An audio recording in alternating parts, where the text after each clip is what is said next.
ಇವತ್ತಿನ ನಮ್ಮ ನಾಡ ಹಬ್ಬದ ಗಣ್ಯರು ವಿಷ್ಣುವರ್ಧನ್.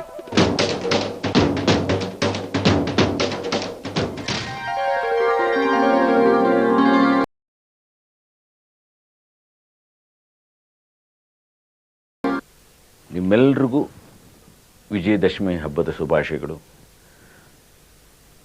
ನಮ್ಮ ಕರ್ನಾಟಕ ಇವತ್ತಿನ ಪರಿಸ್ಥಿತಿನಲ್ಲಿ ಎದುರಿಸಿರುವ ಎಲ್ಲ ಸಮಸ್ಯೆಗಳಿಗೂ ಪರಿಹಾರ ಸಿಕ್ಕಿ ಪ್ರತಿಯೊಬ್ಬ ಕನ್ನಡ ಜನತೆಯ ಮನಸ್ಸಿನಲ್ಲಿ ಸುಖ, ಶಾಂತಿ, ನೆಮ್ಮದಿ ಪ್ರತಿಯೊಂದು ಸಿಗುವಾಗಬೇಕು. ಅವರ ಎಲ್ಲ ಸಮಸ್ಯೆಗಳು ಪರಿಹಾರ ಆಗಬೇಕು. ಆದಷ್ಟು ಬೇಗ ಆಗಿ ಒಂದು ಸಂತೋಷವಾದ ವಾತಾವರಣ ಈ ಹಬ್ಬದ ಮೂಲಕ ಎಲ್ರಿಗೂ ಸಿಕ್ಕಲಿ ಅಂತ ಈ ಒಂದು ಸಂದರ್ಭದಲ್ಲಿ ಹಾರೈಸಿ, ದೇವರು ನಿಮ್ಮೆಲ್ಲರಿಗೂ ಒಳ್ಳೇದು ಮಾಡಲಿ ಅಂತ ಮತ್ತೊಮ್ಮೆ ನಾನು ಹಾರೈಸ್ತಾ ಇದ್ದೇನೆ.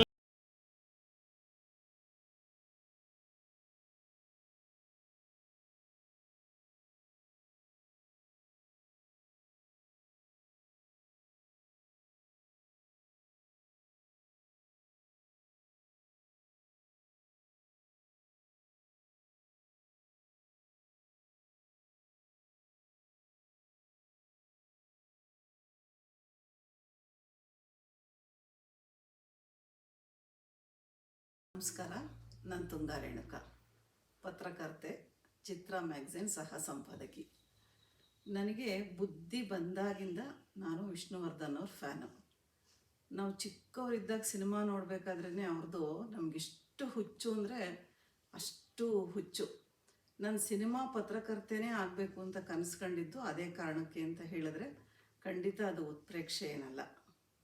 ನನ್ನನ್ನು ಮೊದಲು ಸಿನಿಮಾ ಪತ್ರಕರ್ತೆ ಮಾಡಿದ್ದು ಇವತ್ತು ಅವರಿಲ್ಲ, ಅವರೊಬ್ಬ ಲೆಜೆಂಡ್ VN ಸುಬ್ರಾವ್ ಅವರು. ಆಮೇಲೆ ಅದಕ್ಕೆ ನನಗೆ ಪೋಷಣೆ ಮಾಡಿದಂಥವ್ರು ಡಾಕ್ಟರ್ ವಿಜಯಮ್ಮ, ನಮ್ಮ ಅರಗಿಣಿ ಸಂಜೆ ಟಿ ವೆಂಕಟೇಶಣ್ಣವರು. ಅಲ್ಲೆಲ್ಲ ಕೆಲಸ ಮಾಡಿದೆ ನಾನು. ಒಂದು ಸಾರಿ ವಿಜಯಮ್ಮ ಅವರು ನನ್ನ ವಿಷ್ಣುವರ್ಧನ್ ಮನೆಗೆ ಕರ್ಕೊಂಡೋಗಿದ್ರು. ಎಂಥ ಖುಷಿ ನನಗೆ ಅಂದರೆ, ದೇವ್ರ ಪ್ರತ್ಯಕ್ಷ ಆಗಿದ್ದರೂ ನನಗಷ್ಟು ಖುಷಿ ಆಗ್ತಿರ್ಲಿಲ್ಲ ಅನಿಸುತ್ತೆ. ಅವರನ್ನು ನೋಡಿದಾಗ ನನ್ನ ಜೀವನ ಸಾರ್ಥಕ ಅನ್ನಿಸ್ತು. ಅಷ್ಟೊತ್ತಿಗೆ ನಾನು ಪತ್ರಕರ್ತೆ ಆಗಿದ್ದೆ. ಆದರೂ ಅವ್ರ ಮನೆಗೆ ಹೋಗಿ ಅವ್ರನ್ನ ನೋಡೋ ಅದೃಷ್ಟ ಇದೆಯಲ್ಲ, ಆ ಕಾಲಕ್ಕೆ ಅದು ತುಂಬ ದೊಡ್ಡದು. ಇವಾಗೆಲ್ಲ ತುಂಬ ಸುಲಭ ಇದೆ ಕಲಾವಿದರನ್ನ, ಹೀರೋಗಳನ್ನ, ಸ್ಟಾರ್ಗಳನ್ನ ನೋಡೋದು. ಆವಾಗೆಲ್ಲ ತುಂಬ ಕಷ್ಟ ಇತ್ತು ಅದು. ಅಂಥ ಸಮಯದಲ್ಲಿ ವಿಜಯಮ್ಮ ನನ್ನ ಕರ್ಕೊಂಡೋಗಿ ಕೂತ್ಕೊಂಡು ವಿಷ್ಣುವರ್ಧನ್ ಅವ್ರಿಗೆ ನನಗೊಂದು ಇಂಟರ್ವ್ಯೂ ಮಾಡಿಸಿತ್ತು. ಅವಾಗ ನಾನೊಂದು ಫೋಟೋ ತೆಗೆಸ್ಕೊಂಡಿದ್ದೆ.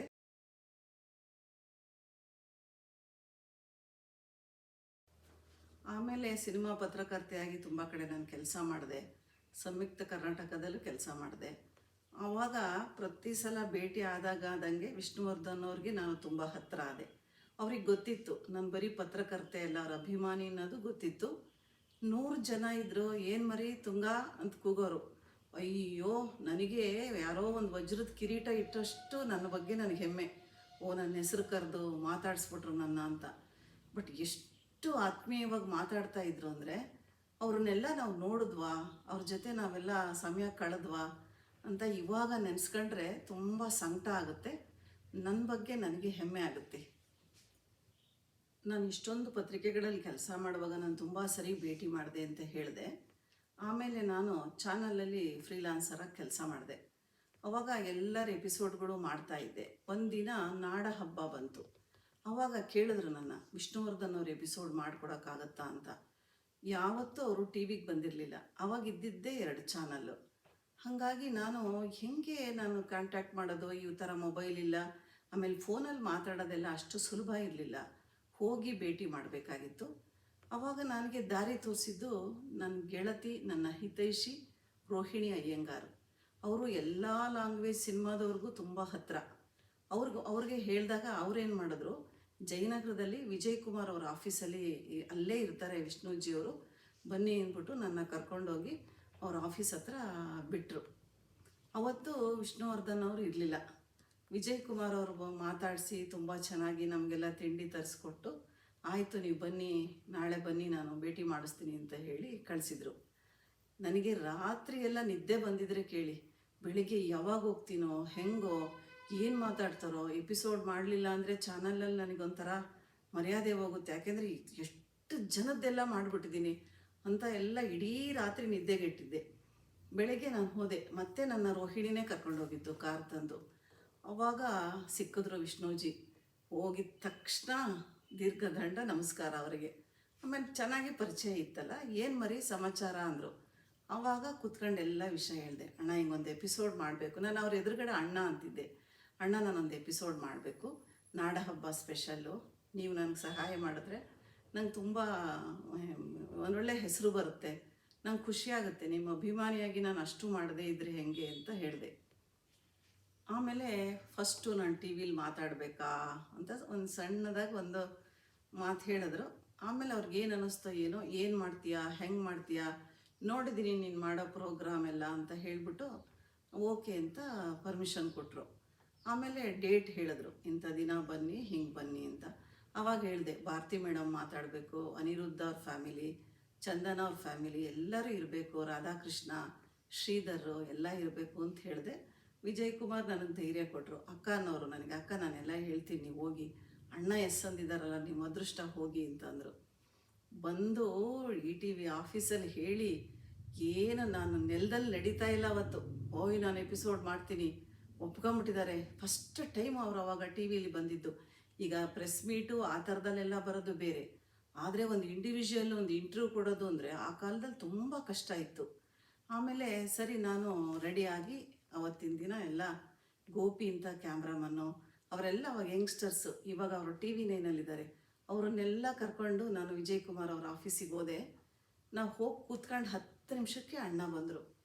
ಬರ್ತಾನೆ ನಮ್ಮನ್ನೆಲ್ಲ ನೋಡಿ, ಅಯ್ಯೋ ಸಾರಿ ಮರಿ ಬಂದ್ಬಿಟ್ರ ನೀವೆಲ್ಲ, ತುಂಬ ಕಾಯಿಸ್ಬಿಟ್ನಾ ಅಂತ ಒಳಗೆ ಹೋದರು.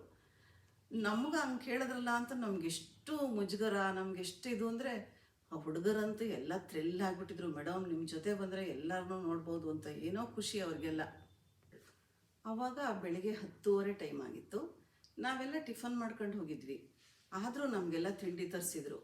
ಅಯ್ಯೋ ಎಷ್ಟು ಬಲವಂತ ಮಾಡಿ ನಮಗೆ ತಿಂಡಿ ತಿನ್ನಿಸಿದ್ರು, ಕೊಟ್ಟರು, ಮಾತಾಡಿಸಿದ್ರು. ಆಮೇಲೆ ಎಲ್ಲ ರೆಡಿ ಆದವು, ಎಲ್ಲರೂ ಬಂದರು. ಭಾರತಿ ಮೇಡಮ್ ಬಂದರು, ಎಲ್ಲರೂ ಬಂದರು. ನಾವು ಅನಿರುದ್ಧ ಅವ್ರ ಮನೆಗೆ ಹೋಗಿದ್ವಿ. ಚಂದನ್ ಅವರು ಅಲ್ಲೇ ಮಾತಾಡಿದರು.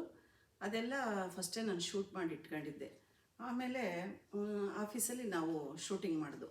ಅವರು ಒಂದೊಂದು ಶಾರ್ಟ್ ಆದಾಗಲೂ ಬಂದು ಹೆಂಗೆ ನೋಡ್ತಾ ಇದ್ರು ಅಂದರೆ, ಅವ್ರಿಗೆಷ್ಟು ಖುಷಿ ಇತ್ತು ಅವತ್ತು ಅಂತಂದರೆ, ನಮ್ಮಷ್ಟೇ ಅವರು ಖುಷಿಪಟ್ಟು ಎಂಜಾಯ್ ಮಾಡಿ, ನೀನೇನು ಪ್ರಶ್ನೆ ತಂದಿದ್ಯಾ ಅಂದರು. ನಾನು ಕೊಟ್ಟೆ, ಈ ಥರ ನೋಡಿ ಹಿಂಗಿದೆ ಅಂತ, ವೆರಿ ಗುಡ್ ಅಂತ ಬೆನ್ನು ತಟ್ಟಿದ್ರು. ನನಗೆ ಅವತ್ತು ಆ ಪ್ರಶ್ನೆಗಳನ್ನು ಮಾಡಿಕೊಟ್ಟಿದ್ದು, ನನಗೆ ಗೈಡ್ ಮಾಡಿದ್ದು ನನ್ನ ಗೆಳೆಯ ಉದಯ್ ಮರಕಿಣಿ. ಅವರು ತುಂಬ ಒಳ್ಳೆ ಸಿನಿಮಾ ಪತ್ರಕರ್ತ. ಇವತ್ತು ಅವ್ರು ಕೆಲಸ ಮಾಡ್ತಾ ಇಲ್ಲ. ಅವರೇನಾದರೂ ಇವತ್ತು ಪತ್ರಕರ್ತರಾಗಿದ್ದರೆ ಬೇರೆಯವರೆಲ್ಲ ಅವ್ರ ಮುಂದೆ ಯಾರೂ ಏನೂ ಅಲ್ಲ. ಅಂಥ ಬರಹಗಾರ ನನಗೊಬ್ಬ ಅಣ್ಣ ಉದಯ್ ಮರಕಿಣಿ ಅಂದರೆ, ಅದು ನಿಜವಾಗ್ಲೂ ನಮ್ಮ ಫೀಲ್ಡಲ್ಲಿ ಅವರು ದೊಡ್ಡ ದೊಡ್ಡ ಹೆಸರಿತ್ತು ಅವರಿಗೆ. ಆಮೇಲೆ ನಾವು ಅವತ್ತು 4 ಅವರ್ಸು ಶೂಟಿಂಗ್ ಮಾಡಿದ್ವಿ. ಬೆಳಿಗ್ಗೆ 10:30 ಹೋದರೂ 5 ಗಂಟೆವರೆಗೂ ಅವ್ರ ಜೊತೆನೇ ಇದ್ವಿ. ಮಧ್ಯಾಹ್ನ ಊಟ ತರಿಸಿದ್ರು, ನಮ್ಮ ಜೊತೆ ಎಲ್ಲ ಕುತ್ಕೊಂಡು ಊಟ ಮಾಡಿದರು. ನಮಗೇನು ಹೆಮ್ಮೆ, ಎಷ್ಟು ಖುಷಿ. ಸಂಜೆ ಎಲ್ಲರಿಗೂ ಮಸಾಲೆ ದೋಸೆ ತರಿಸಿದ್ರು. ಆಮೇಲೆ ಎಲ್ಲ ಶೂಟಿಂಗ್ ಮಾಡಿದ್ದನ್ನು ಅದನ್ನು ರಿವೈಂಡ್ ಮಾಡಿ ಗೋಪಿಗೆ ಎಲ್ಲ ತೋರಿಸು ಅಂತ ಕೇಳಿದ್ರು. ಆಮೇಲೆ ಎಷ್ಟು ಸಂತೋಷಪಟ್ಟರು ಅಂದರೆ, ಭಾರತಿ ಮೇಡಮ್ ಅವರು ಅಷ್ಟೇ ತುಂಬ ಚೆನ್ನಾಗಿ ರೆಡಿಯಾಗಿ ಬಂದಿದ್ದರು. ಆಮೇಲೆ ರಾಧಾಕೃಷ್ಣ, ಶ್ರೀಧರ್ ಅವ್ರನ್ನೆಲ್ಲ ತೋರಿಸಿದ್ದು ಅವ್ರಿಗೆ ಎಷ್ಟು ಖುಷಿ ಅಂದರೆ, ಒಂಥರ ಫ್ಯಾಮಿಲಿ ಪ್ಯಾಕೇಜ್ ಥರ ಮಾಡಿದ್ದೆ ನಾನು. ಅದು 1 ಅವರ್ ನಮಗೆ ಬೇಕಾಗಿತ್ತು ಅಂತಂದರೆ, ನಾನು ಒಂದು 4 ಅವರ್ ಶೂಟಿಂಗ್ ಮಾಡಿದ್ದೆ. ಅಷ್ಟೊತ್ತು ನಾವು ಹೇಳ್ದಂಗೆ ಎಷ್ಟು ಚೆನ್ನಾಗಿ ಕೇಳಿದರು ಅಂದರೆ, ಹೌದಾ ಇದು ಹೇಳಲ್ಲ, ಇದು ಮಾಡಲ, ಅಲ್ಲಿ ಹಂಗೆ ಹೇಳಲ್ಲ ಅಂತ ಎಷ್ಟು ಚೆನ್ನಾಗಿ ಮಾತಾಡ್ತಾ ಇದ್ರು ಅಂದರೆ, ಅಯ್ಯೋ ನನಗೆ ಅವತ್ತು ನಿಜವಾಗ್ಲೂ ಜೀವನ ಸಾರ್ಥಕ ಅನ್ನಿಸ್ತು. ಅಷ್ಟು ಚೆನ್ನಾಗಿ ಶೂಟಿಂಗ್ ಮಾಡ್ಕೊಂಡು ಬಂದಿದ್ದೆ ನಾನು. ನಾಡಹಬ್ಬ ದಸರಾ ಬೆಳಿಗ್ಗೆ 10:30ಗೆ 1 ಅವರ್ ಟೆಲಿಕಾಸ್ಟ್ ಆಯಿತು ಪ್ರೋಗ್ರಾಮು. ನಮ್ಮ ಮನೇಲಿ ನಾನು ಉಸಿರು ಬಿಗಿ ಹಿಡಿದು ಕೂತ್ಬಿಟ್ಟಿದ್ದೆ. ಎಡಿಟಿಂಗಲ್ಲಿ ನಾನು ಒಂದು ಇಡೀ ದಿನ ಅದನ್ನು ನೋಡಿದ್ರೂ ಅದು ಟಿ ವಿಲಿ ಟೆಲಿಕಾಸ್ಟ್ ಆಗುವಾಗ ನೋಡೋ ಮಜಾನೇ ಬೇರೆ. ಯಾರಿಗಾದರೂ ಅಷ್ಟೇ ಅದು. ನಮ್ಮ ಮನೇಲೆಲ್ಲ ನಮ್ಮ ಸಿಸ್ಟರ್ಸು, ನಮ್ಮ ಹಸ್ಬೆಂಡ್ ಎಲ್ಲ ಕುತ್ಕೊಂಡು ನೋಡ್ತಾ ಇದ್ವಿ. ಪ್ರೋಗ್ರಾಮ್ ಮುಗೀತು. ನಮ್ಮ ಮನೆ ಲ್ಯಾಂಡ್ಲೈನ್ ರಿಂಗ್ ಆಯಿತು. ಅವಾಗೆಲ್ಲ ಮೊಬೈಲ್ ಇಲ್ಲ. ನಾನು ಯಾರೋ ಬೇರೆಯವ್ರು ಮಾಡಿದ್ದಾರೆ ನಮ್ಮ ಫ್ಯಾಮಿಲಿಯವರು ಅಂತ ಹಲೋ ಅಂದೆ. ತುಂಬ ಥ್ಯಾಂಕ್ಸ್ ಮರಿ ಅಂತ ಆ ಕಡೆಯಿಂದ ಧ್ವನಿ. ಹಲೋ ಅನ್ನಲಿಲ್ಲ. ಜೀವ ಧಗ್ಗಂದೋಯ್ತು. ಅದು ಅಣ್ಣ ಅವ್ರ ಧ್ವನಿ ಅಂತ ನಂಗೆ ಗೊತ್ತಾಯಿತು, ವಿಷ್ಣುಜಿ ಅವ್ರ ಧ್ವನಿ ಅಂತ.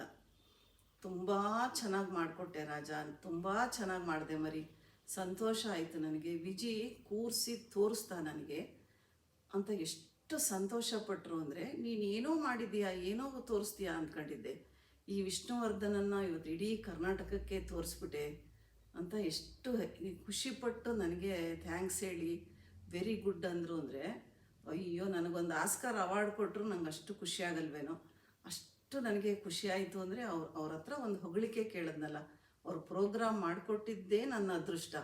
ಅಂಥದ್ರಲ್ಲಿ ನನ್ನ ಮನೆಗೆ ಫೋನ್ ಮಾಡಿ ನನಗೊಂದು ಹೇಳಿದ್ರಲ್ಲ, ನಾನು ಅವತ್ತೇ ಫಸ್ಟ್ ಟೈಮ್ ಅವ್ರ ಧ್ವನಿ ಫೋನಲ್ಲಿ ಕೇಳಿದ್ದೆ. ಯಾಕೆಂದರೆ ಅವರು ಆ ಥರ ಫೋನ್ ಮಾಡೋ ಅಷ್ಟು ಚಿಕ್ಕವರಲ್ಲ ಅವರು. ಅವ್ರ ಲೆಜೆಂಡ್ ಅವರು. ನನ್ನ ದೃಷ್ಟಿಲಂತೂ ಆರಾಧ್ಯ ದೈವ ನನಗವರು. ಆ ಎಪಿಸೋಡ್ ಮಾಡಿದ್ದು ನನ್ನ ಜೀವನ ಸಾರ್ಥಕ. ಅದನ್ನು ಹುಷಾರಾಗಿಟ್ಟಿದ್ದೆ. ಇವತ್ತು ಅವ್ರ ಬರ್ತಡೇ, ಅವ್ರು ಇರಬೇಕಿತ್ತು, ಇದ್ದಾರೆ. ನನಗಂತೂ ಅವರಿಲ್ಲ ಅಂತ ನಾನು ಯಾವತ್ತೂ ಅಂದ್ಕೊಂಡಿಲ್ಲ. ಅದನ್ನು ನೀವೆಲ್ಲ ನೋಡಿ ಮತ್ತೊಮ್ಮೆ ಅವ್ರ ನೆನಪು ಮಾಡ್ಕೊಳ್ಳಿ ಅಂತ ಈ ಮೂಲಕ ನಾನು ಕೇಳ್ಕೊತೀನಿ. ಅಣ್ಣ, ಹ್ಯಾಪಿ ಬರ್ತಡೇ ನಿಮಗೆ. ನಮಸ್ಕಾರ. ಪ್ರತಿಯೊಬ್ಬ ಕಲಾವಿದನೂ ಕೂಡ ತನ್ನ ವೃತ್ತಿ ಬದುಕಲ್ಲಿ ಕೆಲವು ಧನ್ಯತೆಯ ಕ್ಷಣಗಳನ್ನ ಅನುಭವಿಸಿರ್ತಾನೆ. ನಿಮ್ಮ ಈ ಸುದೀರ್ಘವಾದ ವೃತ್ತಿ ಬದುಕಲ್ಲಿ ಅಂತಹ ಕ್ಷಣಗಳು ಯಾವುವು? ಒಂದು ದೃಷ್ಟಿಯಿಂದ ಈ ವೃತ್ತಿ ನೋಡಿದಾಗ ವೃತ್ತಿನಲ್ಲಿ ಧನ್ಯತೆ ಇದೆ ಅನ್ಸುತ್ತೆ. ಯಾಕೆಂತಂದ್ರೆ ಈ ವೃತ್ತಿಗೆ ತನ್ನದೇ ಆದ ಒಂದು ಆಯಾಮ ಇದೆ, ತನ್ನದೇ ಆದ ಒಂದು ಸೌಂದರ್ಯ ಇದೆ. ಫಸ್ಟು ಅದನ್ನು ಅಭಿನಯಿಸೋಕ್ಕೆ ಅಂತ ಬಂದಿರೋ ನಾವು ಅದನ್ನು ಅನುಭವಿಸಿದಾಗ ಅದರ ಒಳಗಡೆ ಇರೋ ಒಂದು ಆಳ ಗೊತ್ತಾಗುತ್ತೆ ಅಂತ ನನಗನ್ಸೋದು. ಯಾಕೆಂತಂದರೆ ಈಗ ಅದರ ಒಂದು ಪರಿಚಯ ನನಗಾಗ್ತಾ ಇದೆ, ಅದನ್ನು ಅನುಭವಿಸುವಂಥ ಒಂದು ಅವಕಾಶ ನನಗೆ ಸಿಗ್ತಾ ಇದೆ ಅಂತ ಹೇಳ್ಬೋದು. ಎಲ್ಲ ವೃತ್ತಿನಲ್ಲೂ ಕೂಡ ಅದಕ್ಕೆ ಇಷ್ಟೇ ಆದ ಒಂದು ಆಯಾಮ ಇದೆ ಅನ್ಬೋದು. ಇಂಥದ್ದೇ ಸಲಕರಣೆನ ಉಪಯೋಗಿಸ್ಬೇಕು ಅಂತ ಹೇಳ್ಬೋದು. ಆದರೆ ಇಂತಹ ವಾತಾವರಣದಲ್ಲೇ ಇರಬೇಕು ಅಂತ ಹೇಳ್ಬೋದು. ಆದರೆ ಈ ವೃತ್ತಿ ಅಂತ ಹೇಳಿದಾಗ ಇಲ್ಲಿ ಎಲ್ಲ ತದ್ವಿರುದ್ಧ. ಅಲ್ಲೇ ಸೌಂದರ್ಯ ಇದೆ, ಅಲ್ಲೇ ಒಂದು ಯಶಸ್ಸಿದೆ, ಅಲ್ಲೇ ಒಂದು ಕಾಣದ ಒಂದು ಕೈವಾಡ ಇದೆ, ಕಾಣದ ಒಂದು ಶಕ್ತಿ ಇದೆ ಅಂತ ಹೇಳ್ಬೋದು. ಇವಾಗ ನೋಡಿ, ಇಲ್ಲೇ ನಡಿಬೇಕು ಅಂತಂದರೆ ಇದನ್ನು ನೀವು ನಮ್ಮನ್ನು ಹಿಡಿಬೇಕಾದ್ರೆ, ಕ್ಯಾಮ್ರಾದಲ್ಲಿ ಹಿಡಿಬೇಕಾದ್ರೆ ಇಷ್ಟೊಂದು ಲೈಟ್ಗಳನ್ನ ನಾವು ಉಪಯೋಗಿಸ್ತೀವಿ. ಆದರೆ ತೋರಿಸ್ಬೇಕಾದ್ರೆ ಅದನ್ನು ಕತ್ಲೆಯಲ್ಲಿ ತೋರಿಸ್ಬೇಕಾಗತ್ತೆ. ಬೇರೆ ಯಾವುದೇ ವೃತ್ತಿನಲ್ಲೂ ಇಂತಹ ಒಂದು ಬೇರೆ ರೀತಿ ಕಾಣಿಸೋದಿಲ್ಲ. ಇದು ಒಂದೇ ವೃತ್ತಿನಲ್ಲ ನಾನು ಹೇಳೋದು. ಒಂದು ಫಿಲಮ್ನ ಶೂಟ್ ಮಾಡ್ಬೇಕಾರೆ ಅಥವಾ ಒಂದು ಇಂಟರ್ವ್ಯೂನ ಶೂಟ್ ಮಾಡ್ಬೇಕಾರೆ ಬೇಕಾದಷ್ಟು ಲೈಟ್ಗಳನ್ನ ಉಪಯೋಗಿಸಿ ಅದನ್ನು ತೋರಿಸ್ಬೇಕಾದ್ರೆ ಮಾತ್ರ ಕತ್ಲೆಯಲ್ಲಿ ತೋರಿಸ್ತೀವಿ. ಸೊ ಕಾಣದ ಶಕ್ತಿ ಅದೆಲ್ಲ ಸೇರಿ ಈ ಒಂದು ವೃತ್ತಿಗೆ ತನ್ನದೇ ಆದ ಒಂದು ಸ್ಥಾನ ಕೊಟ್ಟಿದೆ, ಒಂದು ವಿಶಿಷ್ಟವಾದ ಪಾತ್ರ ವಹಿಸಿದೆ. ಸೊ ಈ ವೃತ್ತಿಗೆ ತನ್ನದೇ ಆದ ಒಂದು ಸೌಂದರ್ಯ ಇದೆ ಅಂತ ಕಾಣಿಸುತ್ತೆ, ನಿಜ ಹೇಳಬೇಕು ಅಂತ. ವಿಷ್ಣುವರ್ಧನ್ ಬಹಳ ಮೂಡಿ ಅನ್ನೋ ಅಭಿಪ್ರಾಯ ಆಗಾಗ ಮಾಧ್ಯಮಗಳಲ್ಲಿ ವ್ಯಕ್ತವಾಗುತ್ತಲೇ ಇರುತ್ತೆ. ನಿಮ್ಮ ಪ್ರಕಾರ ಮೂಡಿ ಅಂದ್ರೆ ಏನು? ತನ್ನಲ್ಲೇ ತಾನು ತಲ್ಲೀನನಾಗುವುದೇ, ಅನ್ಯಮನಸ್ಕತೆಯೇ, ಅಥವಾ ಎಲ್ಲಾನು ಅಂತ ಹೇಳ್ಬೋದು ಅಷ್ಟೇ. ಯಾಕೆಂದ್ರೆ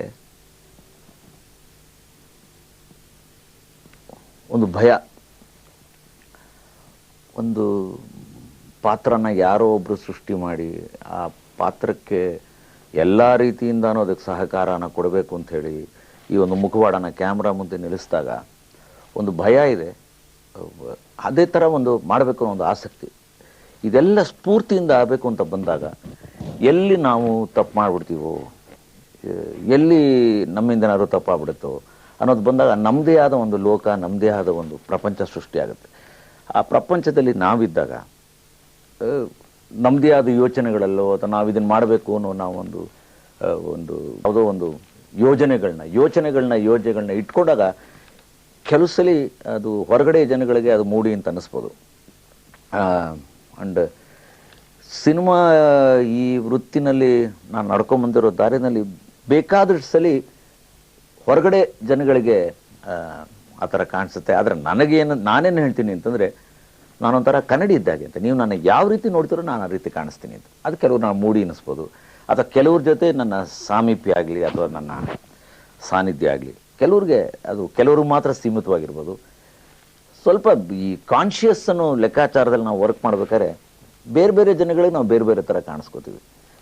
ಅದರಿಂದ ಕೆಲವು ಅನಾನುಕೂಲಗಳು ಆಗಿದೆ, ಅನುಕೂಲಗಳು ಆಗಿದೆ. ಬಟ್ ಎಲ್ಲರ ಜೊತೆನೂ ಮಿಕ್ಸ್ ಆಗುವಂಥ ಒಂದು ಸ್ವಭಾವ ಬೇಸಿಕಲಿ ಸ್ವಭಾವ ಅಂತ ಕಾಣಿಸುತ್ತೆ. ಅದು ಆದಷ್ಟು ನಾನು ನಂದೇ ಅದಕ್ಕೆ ಓನ್ಲಿ ಸೀಮಿತ ಜನಗಳ ಜೊತೆ ಮಾತ್ರ ಇರೋಕ್ಕೆ ಆಸೆ ಪಡ್ತೀನಿ. ಅಂಥವ್ರ ಜೊತೆ ಒಂದು ಬಾಂಧವ್ಯ ಬೆಳೆಯುತ್ತೆ. ಅಂಥವ್ರ ಜೊತೆ ನನ್ನ ಒಂದು ವೈಬ್ರೇಷನ್ ಅಂತಲೇ ಹೇಳ್ತೀವಿ ನಾವು. ಅದನ್ನು ಆ ವೈಬ್ರೇಷನ್ ಸಿಕ್ಕಿದಾಗ ಸ್ಪಂದಿಸ್ತೀವಿ, ಅವರು ಸ್ಪಂದಿಸ್ತಾರೆ. ಸೊ ಅದು ಹೊರಗಡೆ ಜನಗಳಿಗೆ ಅದು ಎಲ್ಲರ ಜೊತೆನೂ ನಾನು ಸೇರಲ್ಲ ಅಥವಾ ಎಲ್ರಿಗೂ ನಾನು ಸಿಗಲ್ಲ ಅನ್ನೋ ಭಾವನೆ ಬಂದಾಗ ಬೇಕಾದಷ್ಟು ಅರ್ಥಗಳನ್ನ ಕೊಟ್ಟಿದ್ದಾರೆ. ಆ ಅರ್ಥಗಳನ್ನ ನಾನೀಗ ಅರ್ಥ ಮಾಡಿಕೊಂಡು ಅದಕ್ಕೆ ನಾನು ಯಾವ ರೀತಿ ಇರಬೇಕು ಅಂತ, ಅಂದರೆ ಇದನ್ನು ಯಾರ ಮನಸ್ಸನ್ನು ನೋಯಿಸ್ಬೇಕು ಅನ್ನೋದಾಗಲಿ ಅಥವಾ ಯಾರಿಗೂ ನನ್ನಿಂದ ತೊಂದರೆ ಆಗಬೇಕು ಅನ್ನೋದಾಗಲಿ ನನ್ನ ಉದ್ದೇಶ ಅಲ್ಲ. ಬಟ್ ಆದಷ್ಟು ಕೂಡ ನಾನು ಈಗ ನನ್ನನ್ನು ನಾನು ರೂಢಿಸ್ಕೊಳ್ಳೋಕೆ ಪ್ರಯತ್ನ ಅನ್ನೋದು ತಾನಾಗಿ ಸಂಭವಿಸ್ಬೇಕು. ಇಟ್ ಜಸ್ಟ್ ಹ್ಯಾಪನ್ಸ್ ಅನ್ನೋ ಮಾತನ್ನ ನೀವೇ ಆಗಾಗ ಹೇಳ್ತೀರಿ. ಆದ್ರೆ ಹೀಗೆ ಯಶಸ್ಸನ್ನ ದೇವರ ನಿರ್ಧಾರಕ್ಕೆ ಬಿಟ್ರೆ ಮನುಷ್ಯನ ಪ್ರಯತ್ನಕ್ಕೆ ಬೆಲೆ ಇಲ್ಲದಂತಾಗೋದಿಲ್ವೇ? ಪ್ರತಿಭೆ ಇದೆ ಅಂತ ಗೊತ್ತಾಗಬೇಕಾದ್ರೇನೆ ದೇವರ ಒಂದು ಅನುಗ್ರಹ ಬೇಕು ಅಂತ. ನಾನಿದನ್ನು ಎಲ್ಲರನ್ನೂ ಸೇರಿಸಿ ಎಲ್ಲರ ಉದ್ದೇಶದಲ್ಲಿ ಹೇಳಲ್ಲ, ನನ್ನ ಒಂದು ಎಕ್ಸ್ಪೀರಿಯನ್ಸಲ್ಲಿ ಮಾತ್ರ ಹೇಳ್ತೀನಿ. ಫಸ್ಟ್ ಟ್ಯಾಲೆಂಟ್ ಅನ್ನೋದು ಎಷ್ಟು ಜನ ಪ್ರಯತ್ನ ಮಾಡ್ತಿರ್ತಾರೆ. ಪ್ರಯತ್ನ ಮಾಡಿದ ಜನಗಳು ನಮಗಿಂತ ಪ್ರತಿಭಾವಂತರು ಇರ್ಬೋದು, ನಿಜವಾದ ಕಲಾವಿದರು ಇರ್ಬೋದು, ಪ್ರತಿಯೊಬ್ಬರು ಇರ್ಬೋದು. ಆದರೆ ಯಾಕೆ ಅವ್ರ ಜೀವನದಲ್ಲಿ ಅದಾಗೋದಿಲ್ಲ? ಏನಾಗಬೇಕು ಅನ್ನೋದು ಬೇಕಾದಷ್ಟಲ್ಲಿ ನಿರ್ಧಾರ ಆಗಿರೋದನ್ನು ಇದನ್ನು ನಾನು ಅಚಲವಾಗಿ ನಂಬಿರೋ ವ್ಯಕ್ತಿ. ಸೊ ನನಗನ್ಸುತ್ತೆ ಪ್ರತಿಭೆಯ ಪ್ರಯತ್ನಕ್ಕೂ ಕೂಡ ದೇವರ ಪ್ರೇರೇಪಣೆ ಬೇಕು. ಸೊ ಆ ಪ್ರೇರೇಪಣೆ ಸಿಕ್ಕಿ, ಆ ಒಂದು ಅವಕಾಶ ಸಿಕ್ಕಿ, ಅಲ್ಲಿ ಯಶಸ್ಸು ಸಿಕ್ಕಿದಾಗ ಆ ಮನುಷ್ಯನ ಒಂದು ಮುನ್ನಡೆ ಇರುತ್ತೆ ಅಂತ. ಇದು ತರ್ಕ ಜಗತ್ತಿನಲ್ಲಿ ಪ್ರತಿಯೊಂದು ಕ್ಷೇತ್ರದಲ್ಲೂ ನೋಡ್ಕೊಂಡು ಬರ್ತಾ ಇರೋ ವಿಷಯನೇ. ಆದರೆ ನನ್ನನ್ನು ಅಂದರೆ ನಾನು ಹೇಳೋದು ಯೋಗ ಮತ್ತು ಯೋಗ್ಯತೆ ಅಂತ. ಒಬ್ಬ ಮನುಷ್ಯನಿಗೆ ಯೋಗ ಇದ್ದರೆ ಆತನಿಗೆ ಯೋಗ್ಯತೆ ಇಲ್ಲದೇ ಇದ್ದರೂ ಕೂಡ ಆತನಿಗೆ ಒಂದು ಸ್ಥಾನ, ಮಾನ, ಸನ್ಮಾನ ಎಲ್ಲ ಸಿಕ್ಬಿಡುತ್ತೆ. ಆದರೆ ಯೋಗ್ಯತೆ ಇರೋ ಮನುಷ್ಯ ಯೋಗಕ್ಕೋಸ್ಕರ ಕಾಯಬೇಕಾಗತ್ತೆ ಅಂತ. ಇದು ನನ್ನ ಅನುಭವಕ್ಕೆ ಬಂದಿರೋ ವಿಷಯ. ಇದು ಬೇರೆಯವರಿಂದ ನಾನು ಕೇಳಿದಾಗ ಇದು ನನಗೆ ಇದುವರೆಗೂ ಈ ಚಿತ್ರರಂಗದಲ್ಲಿ ಅಥವಾ ನನ್ನ ಜನಗಳಿಂದ ಈ ಉದ್ಯಮದಿಂದ ನನಗೇನೇ ಸಿಕ್ಕಿದೆಯೋ ಪ್ರತಿಯೊಂದು ಯೋಗ ಅಂತ. ನನ್ನ ಹತ್ರ ಯೋಗ್ಯತೆ ಇದೆಯಲ್ಲೂ ನನಗೆ ಗೊತ್ತಿಲ್ಲ. ಯೋಗದಿಂದ ನನಗೆ ಪ್ರತಿಯೊಂದು ಸಿಕ್ಕಿದೆ ಅಂತ ಹೇಳೋದಿಲ್ಲ, ನಾನು ನಿಜವಾಗ್ಲೂ ಹೆಮ್ಮೆ ಪಡ್ತೀನಿ. ಸೊ ಈ ಯೋಗ ಅನ್ನೋದೇನು, ಇದು ಕಾಣದ ಶಕ್ತಿಯಿಂದ ನಾವು ಮೇಲೆ ನೋಡಿದಾಗ ಅಥವಾ ನಾವು ನಡ್ಕೊಂಬಂದಿರೋ ದಾರಿಯಲ್ಲಿ ನೋಡಿದಾಗ ಇದು ನಿಜವಾಗ್ಲೂ ದೇವರ ಪ್ರೇರೇಪಣೆಯಿಂದ ಬೇಕಾದಷ್ಟು ನಮ್ಮ ಪ್ರತಿಭೆ ಇದೆಯೋ ಅಥವಾ ನಮ್ಮ ಕಲೆ ಇದೆಯೋ ಇದು ಯಾವುದೂ ಗೊತ್ತಿಲ್ಲ, ಸಿಕ್ತು, ಪ್ರತಿಯೊಂದು ಸಿಕ್ತು, ಅದನ್ನು ಅನುಭವಿಸೋಣ ಅಂತ. ನಾವು ಏನೂ ಎಕ್ಸ್ಪೆಕ್ಟ್ ಮಾಡ್ದೇ ಪ್ರತಿಯೊಂದು ಸಿಕ್ತಾಗ ಅದನ್ನು ಸಂತೋಷವಾಗಿ ಎಕ್ಸೆಪ್ಟ್ ಮಾಡ್ಕೊಳ್ಳೋದು ಒಳ್ಳೆಯದು ಅಂತ ನನ್ನ ಅನುಭವದ ಮಾತು. ನೀವು ನಿಮ್ಮ ವೃತ್ತಿ ಬದುಕಲ್ಲಿ ಸಾಕಷ್ಟು ಏಳು ಬೀಳುಗಳನ್ನ ಕಂಡಿದ್ದೀರಿ. ಬಹುಶಃ ಬೇರಾವ ನಟನೂ ಕಾಣದಷ್ಟು ಸ್ಥಿತ್ಯಂತ್ರಗಳನ್ನ ಅನುಭವಿಸಿದಿರಿ. ಇದರಿಂದ ನೀವು ಕಲಿತ ಪಾಠವೇನು? ಆ ನೋವನ್ನು, ನಲಿವನ್ನು ಸಮಚಿತ್ತದಿಂದ ಸ್ವೀಕರಿಸೋದಕ್ಕೆ ನಿಮಗೆ ಸಾಧ್ಯವಾದ ಬಗೆ ಹೇಗೆ? ಏನಿಲ್ಲ, ಅನುಭವಕ್ಕೆ ಬಂದಿದ್ದೇನೆಂದರೆ ನೋವು ನಲುವು ಎರಡೂ ಒಂದು ಮುಖದ ಎರಡು ನಾಣ್ಯಗಳು ಅಂತ. ಈ ವೃತ್ತಿನಲ್ಲಿ ಏರು ಬೀಳುಗಳೇ ಒಬ್ಬ ಮನುಷ್ಯನ ಪಾಠ ಕಲಿಸುತ್ತೆ ಅಂತ ಕಾಣಿಸುತ್ತೆ. ನನ್ನ ಜೀವನದಲ್ಲಿ ಆ ಥರದ್ದು ನನಗೆ ಬಹಳ ಬೇಗ ಸಿಕ್ತು, ಬೇಕಾದಷ್ಟು ಕಲಿಯುವಂತಹ ಒಂದು ಅನುಭವ ಆಯಿತು. ಅದರಿಂದ ನಾನು ಪ್ರೌಢನಾಗಿದ್ದೀನಿ ಅಂತ ಹೇಳ್ಬೋದು. ಏನು ಮೆಚ್ಯೂರ್ ಅಂತ ಹೇಳ್ತಾರೆ, ಆ ಮೆಚ್ಯೂರಿಟಿ ಇವತ್ತೇನಾದ್ರು ನಮ್ಮ ಸ್ವಲ್ಪ ಏನಾದ್ರು ಮೆಚ್ಯೂರಿಟಿ ಸಿಕ್ಕಿದೆ ಅಥವಾ ಜನಗಳು ನಮ್ಮನ್ನು ನೋಡಿ ನಮ್ಮನ್ನು ಅಭಿನಂದಿಸ್ತಾರೆ ಅಂತ ಹೇಳಿದಾಗ ಈ ಬಂದಿರೋ ದಾರಿಯಲ್ಲಿ ನಾನು ಕಂಡ ಏರು ಬೀಳುಗಳೇ ನನಗೆ ಬಹಳ ಸಹಕಾರಿಯಾಗಿ ನನ್ನನ್ನು ಮೆಚ್ಯೂರ್ ಮಾಡ್ತು ಅಂತ, ನನಗೆ ಒಂದು ಪ್ರೌಢತ್ವ ಕೊಡ್ತು ಅಂತ ಹೇಳ್ತೀನಿ ನಾನು ಅಷ್ಟೇ. ಇದು ಬೇಕಿದು, ಇದನ್ನೆಲ್ಲ ಅನುಭವಿಸ್ಬೇಕು. ಅನುಭವಿಸ್ತಾ ಇದ್ದರೆ ಅದು ಹೇಳ್ತಾರಲ್ಲ, ಉಳಿ ಪೆಟ್ಟು ಬೀಳದೇನೆ ಯಾವ ಇದು ಕಲ್ಲು ಕೂಡ ಶಿಲೆ ಆಗಲ್ಲ ಅಂತ ಹೇಳೋದರ. ಅಂದರೆ ಇದೆಲ್ಲ ಭಾಳ ದೊಡ್ಡ ಪದಗಳಾಗುತ್ತೆ ನಮ್ಮ ಜೀವನದಲ್ಲಿ. ಅಂದರೆ ಇದೆಲ್ಲ ಅನುಭವಿಸ್ಬೇಕು ಅನ್ನೋದು ಪ್ರೇರಣೆ ಆಗಿತ್ತು. ನಾವು ಅದನ್ನು ಅನುಭವಿಸ್ತೆ ಅಷ್ಟೇ. ಈಗ ಸಂತೋಷವಾಗಿ ಅನುಭವಿಸಿದ್ದೀನಿ. ಇದು ನನ್ನ ಪಕ್ವ ಮಾಡಿದೆ. ಇದು ನಾನು ಪಕ್ವ ಆಗೋದಕ್ಕೆ ಇದೆಲ್ಲವೂ ಕಾರಣ ಅಂತ ಹೇಳೋದ್ರಲ್ಲಿ ಭಾಳ ಸಂತೋಷ ಪಡ್ತೀನಿ. ಯಶಸ್ಸಿನ ಉತ್ತುಂಗದಲ್ಲಿರುವವರೆಲ್ಲ ಕೆಲವು ನಂಬಿಕೆಗಳನ್ನ ಬೆಳೆಸ್ಕೊಂಡಿರ್ತಾರೆ.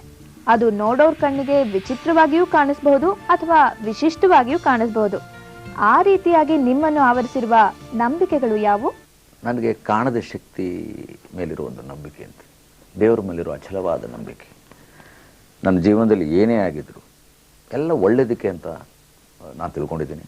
ಅದು ನನ್ನ ನಿರ್ಧಾರ ಕೊಟ್ಟು ಏನೇ ಆದರೂ ಒಳ್ಳೆಯದಕ್ಕಾಗಿದೆ ಅಂತ ಕಾಣಿಸುತ್ತೆ. ಒಂದು ನಿರ್ಧಾರನೇ ನನ್ನ ಈ ಒಂದು ಬೆಳವಣಿಗೆ ಮಟ್ಟಕ್ಕೆ ಕಾರಣ ಅಂತ ಹೇಳ್ಬೋದು. ಯಾಕಂತಂದರೆ ನಂಬಿಕೆ ಅನ್ನೋದ್ರ ಮೇಲೇ ಮನುಷ್ಯ ಬದುಕೋದು. ನಾಳೆ ಅನ್ನೋ ನಂಬಿಕೆ ಮೇಲೆ ಇವತ್ತು ನಾವು ಬದುಕ್ತೀವಿ. ಕೆಲವು ಸಲ ನೆನ್ನೆ ಅನ್ನೋದು ನಮಗೆ ಒಂದು ಪಾಠ ಆದರೆ ಇವತ್ತು ನೆನ್ನೆ ಕಲಿತ ಪಾಠದ ಒಂದು ಮುಂದುವರಿಕೆ ಅದು. ನಾಳೆ ಅನ್ನೋದು ಹೇಗೆ ನಂಬಿಕೆ, ಆ ನಂಬಿಕೆ ಮೇಲೆ ಮನುಷ್ಯ ಬೆಳೀತಾನೆ. ಪ್ರತಿಯೊಂದಲ್ಲೂ ಅಷ್ಟೇ. ಆ ನಾಳೆ ಅನ್ನೋ ಒಂದು ಪ್ರೋಗ್ರಾಮ್ ಅದು ಗೊತ್ತಿಲ್ಲದೆ ಇರೋದ್ರಿಂದ, ಹೀಗೆ ಅನ್ನೋ ಗೊತ್ತಿಲ್ಲದೆ ಇರೋದ್ರಿಂದ ನಾಳೆ ಚೆನ್ನಾಗಿರ್ಬೋದು, ನಾಳೆ ಚೆನ್ನಾಗಾಗಬಹುದು, ನಾಳೆ ಚೆನ್ನಾಗಿರುತ್ತೆ ಅನ್ನೋ ನಂಬಿಕೆ ಮೇಲೆ ಬೆಳೀತಾನೆ. ಈ ನಂಬಿಕೆ ಅನ್ನೋದೇನು ಅಂದರೆ ಒಬ್ಬೊಬ್ಬರು ಮನುಷ್ಯನ ಜೀವನದಲ್ಲಿ ಒಂದೊಂದು ರೀತಿಯಲ್ಲಿರುತ್ತೆ. ಅದು ನನಗೇನು ಅಂತಂದರೆ ದೇವ್ರ ಮೇಲಿರೋ ನನ್ನ ನಂಬಿಕೆ ಅಂತ. ಆತ ಏನೇ ಮಾಡಿದ್ರು, ಏನೇ ಮಾಡಿದ್ರು, ಏನೇ ಮಾಡೋದಾದ್ರೂ ಕೂಡ ಒಳ್ಳೇದಕ್ಕೆ ಮಾಡ್ತಾನೆ ಅನ್ನೋ ನಂಬಿಕೆ. ಸೊ ಆ ನಂಬಿಕೆನಲ್ಲಿ ನನಗೆ ಬಹಳ ಸಂತೋಷ ಇದೆ. ನಿರ್ದೇಶಕರ ನಟ ಅನ್ನೋ ಮಾತನ್ನ ಆಗಾಗ ಹೇಳ್ತೀರಿ. ನಟನಾದವನು ನಿರ್ದೇಶಕನ ಅಪ್ಪಣೆಗೆ ಅನುಸಾರವಾಗಿ ನಡೆಯೋನಷ್ಟೇ ಆದಾಗ ಇಂಪ್ರೂವೈಸೇಷನ್ ಹೇಗ್ ಸಾಧ್ಯ ಆಗತ್ತೆ? ಒಂದು ಪಾತ್ರಕ್ಕೆ ನಟನ ಕಾಣಿಕೆಯೂ ಮುಖ್ಯ ಆಗೋದಿಲ್ವೇ? ನಮ್ಮ ಪ್ರೊಫೆಷನಲ್ಲಿ ಪ್ರತಿಯೊಂದು ಕೂಡ ಫಸ್ಟ್ ಸ್ಟಾರ್ಟ್ ಆಗೋದೇ ಮ್ಯೂಚುವಲ್ ಅಂಡರ್ಸ್ಟ್ಯಾಂಡಿಂಗ್ ಅನ್ನೋದು. ಇಲ್ಲಿ ನಾನು ಮಾಡ್ತೀನಿ ಅಥವಾ ಅವ್ರು ಹೇಳ್ತಾರೆ ಅನ್ನೋದು ಬದಲು ನಮ್ಮ ಹತ್ರ ಏನೇನಿದು ಹಂಚ್ಕೊಳ್ಳೋದಷ್ಟೇ. ಅವ್ರು ಕೆಲವು ಸಲ ಸ್ಫೂರ್ತಿ ನೀಡ್ತಾರೆ, ಬೇಕಾದ ಸಲ ಸಹಕಲಾವಿದರ ಸ್ಫೂರ್ತಿ ನೀಡ್ತಾರೆ. ನಿರ್ದೇಶಕ ಅನ್ನೋ ಪಾಯಿಂಟ್ ಯಾಕೆ ಬರುತ್ತೆ ಅಂತಂದರೆ, ನನ್ನ ಫಸ್ಟ್ ಚಿತ್ರದಲ್ಲಿ ನಾನು ಬಂದಾಗ ನನ್ನ ಗುರುಗಳು ಪುಟ್ಟಣ್ಣ ಕಣಗಾಲ್ ಅವರು ಮಹಾನ್ ನಿರ್ದೇಶಕರ ಸಾಲಕ್ಕೆ ಸೇರಿದ್ರು. ಬಿಕಾಸ್ ಅವ್ರಿಗೆ ಪಾತ್ರ ಗೊತ್ತಿತ್ತು, ಸಿನಿಮಾ ಗೊತ್ತಿತ್ತು, ಸನ್ನಿವೇಶ ಗೊತ್ತಿತ್ತು. ಸೊ ಅಂತಹರ ಒಂದು ಗರಡಿನಲ್ಲಿ ಅವರ ಒಂದು ಆಶೀರ್ವಾದ ಮೇಲೆ ನಾನು ಮೊದಲ ನನ್ನ ಪಾದಾರ್ಪಣೆ ಆದಾಗಲಿಂದ ನನಗನ್ಸುತ್ತೆ ಏನು ಅಂತಂದರೆ, ನಾವು ಕ್ಯಾಮ್ರಾ ಮುಂದೆ ಇರ್ತೀವಿ, ಅವ್ರು ಕ್ಯಾಮ್ರಾ ಹಿಂದೆ ಇರ್ತಾರೆ. ಸೊ ನಾವು ಏನು ಮಾಡ್ತೀವಿ ಅನ್ನೋದು ನಮಗೆ ಗೊತ್ತಾಗಲ್ಲ. ಹಾಗೆ ಒಬ್ಬ ಮನುಷ್ಯನ ಬೆನ್ನು ಅವನಿಗೆ ಕಾಣಿಸಲ್ವೋ ಆ ಥರ ನಾವು ಏನು ಮಾಡ್ತೀವಿ ಅಂತ ಗೊತ್ತಾಗಲ್ಲ. ನಾವು ಏನು ಮಾಡ್ತಿದ್ದೀವಿ, ಎಷ್ಟರ ಮಟ್ಟಿಗೆ ಮಾಡೋಕ್ಕೆ ಸಾಧ್ಯ, ಇದನ್ನು ಯಾವ ರೀತಿಯಲ್ಲಿ ಮಾಡೋಕ್ಕೆ ಸಾಧ್ಯ ಅನ್ನೋದ್ರ ಒಬ್ಬ ನಿರ್ದೇಶಕ ತೀರ್ಮಾನ ಮಾಡ್ತಾನೆ. ಆದರೆ ನನ್ನ ಅದೃಷ್ಟಕ್ಕೆ ಏನಾಯಿತು ಅಂದರೆ, ನನ್ನ ಮೊದಲನೇ ಚಿತ್ರ ನಾನು ನಾಗರಾವ್ನಲ್ಲಿ ಮಾಡಿದಾಗ ಅವ್ರ ಹಿಂದೆ ಇದ್ದು ನನ್ನ ಪ್ರಿಪೇರ್ ಮಾಡೋರು, ಇನ್ಸ್ಪೈರ್ ಮಾಡೋರು. ಸೊ ಆಗಲಿಂದ ನನಗನ್ಸುತ್ತು ಒಬ್ಬ ಕಲಾವಿದ ಅವನಿಗೆ ಏನೇ ಮಾಡಿದ್ರೂ ಕೂಡ ಅದರ ಒಂದು ಸ್ಫೂರ್ತಿ ಅಥವಾ ಅದರ ಒಂದು ನಿರ್ಧಾರ ನಿರ್ದೇಶಕನ ಕೈಲಿರುತ್ತೆ ಅಂತ. ನಾನು ಅಂಥವ್ರ ಗರಡಿಲಿ ಬಂದವನು. ಸೊ ಪ್ರತಿ ಚಿತ್ರದಲ್ಲೂ ಇದು ಮಾಡಿದಾಗ ಬೇಕಾಡ್ಸಲಿ ಒಬ್ಬ ನಿರ್ದೇಶಕರ ಎಲ್ಲಿ ಸ್ಟಾರ್ಟ್ ಹೇಳಬೇಕು, ಎಲ್ಲಿ ಕಟ್ ಹೇಳಬೇಕು ಅನ್ನೋದು ನನಗೆ ಗೊತ್ತಾಗದೇ ಇದೆ. ಒಬ್ಬ ಎಲ್ಲಿ ಸೀಮಿತ ಎಲ್ಲಿ ಬರ್ತದೆ ಒಂದು ಕಲಾವಿದನಿಗೆ, ಆತ ಎಷ್ಟರ ಮಟ್ಟಿಗೆ ಹೋಗೋಕ್ಕೆ ಸಾಧ್ಯ. ಸೊ ಇದರ ಎಲ್ಲರ ನಿರ್ಧಾರ, ತೀರ್ಮಾನ ಒಬ್ಬ ನಿರ್ದೇಶಕರಾದವರು ಅದನ್ನು ಮುಂಚೆನೇ ಅವರು ಅದನ್ನು ಆಲೋಚನೆ ಮಾಡಿರ್ತಾರೆ. ಆ ಆಲೋಚನೆ ಮಾಡೋದೇನಾಗುತ್ತೆ ಅಂದರೆ, ಅದು ಒಬ್ಬ ನಟನಿಗೆ, ಒಬ್ಬ ಕಲಾವಿದನಿಗೆ ನಿಜವಾಗ್ಲೂ ಸಹಕಾರಿಯಾಗುತ್ತೆ ಅಂತ ಹೇಳೋದು. ಸೊ ನಾನು ಆ ಥರದ ಒಂದು ವಾತಾವರಣದಲ್ಲಿ ಬೆಳ್ಕೊಂಬಂದು ಬೇಕಾದಷ್ಟು ಸ್ಫೂರ್ತಿ, ನಾನೇನು ಮಾಡ್ತೀನಿ ಅಂತ ನನಗೆ ಗೊತ್ತಾಗ್ತಾ ಇದ್ದಾಗ ನಾನು ಮಾಡೋ ಬೇಕಾದಷ್ಟು